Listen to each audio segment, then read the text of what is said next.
Welcome to the Windows Computer and Technology channel. And one of the things that we talked about is the Windows 12 with AI, and also the fact that Windows 12 will be the first version that probably will have its first push to the cloud, meaning Windows Cloud. Now, I had a lot of people worry about this. A lot of people are like, well, they even want to push Windows 11 to the cloud only. No, that's not the way it is. Microsoft, yes, would like in a perfect world to do that, have Windows Cloud. And there's a huge advantage of Windows Cloud, and it is the fact that you would not need to buy a very expensive device to now have the full Windows experience. There's definitely a lot of positives about Windows Cloud, even though a lot of people don't see it. But the thing is, yes, it's true that you need internet, and it's useless if your internet is not there. The thing is, it's not for everybody. Once again, like I said, not everyone can use Windows Cloud. And of course, for some, there's a privacy option and so on, even though Windows Cloud is really, in servers that nobody at Microsoft can really see what you do. But some people think the other, that they can snoop. They cannot, but whatever. The thing is, mostly, is that there is no danger, because I think that's the scary part for a lot of people, that there's no danger of Windows 12 being cloud only. That is impossible. We're not there yet.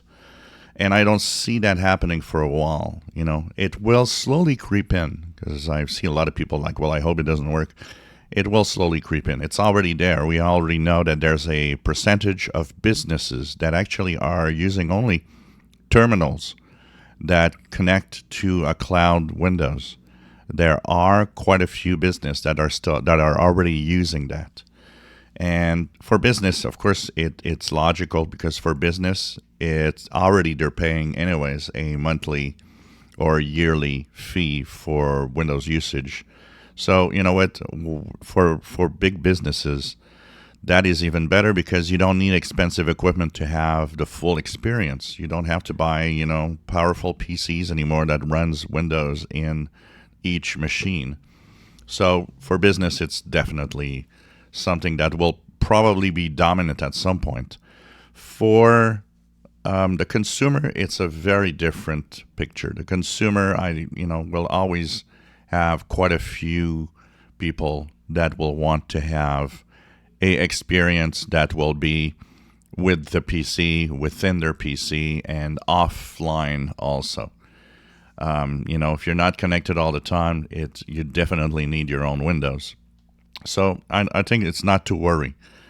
The Windows Cloud will slowly gain traction with some people, but it's not going to be the dominant Windows for consumers. It might be dominant Windows for business at some point, but not for consumers. And there will be a Windows 12 version that you install. I think a lot of people are scared that goes away. It won't go away. And even the next version of Windows after that, Windows 13 or whatever it's going to be, and I don't see cloud-only Windows for a long time. Windows is not, and Microsoft is not the only company thinking of that. Even Apple, it was thinking and is thinking of a cloud-only delivery of their Mac OS operating system, on always connected on the internet. So, someday maybe, but it's really not the case for now. And for consumers, I don't think that will be the case for a long time. And, will it gain traction also? That's the other thing. I think it will all depend what you actually expect from Windows. If you enjoy my videos, please subscribe, give us thumbs up. Thank you for watching.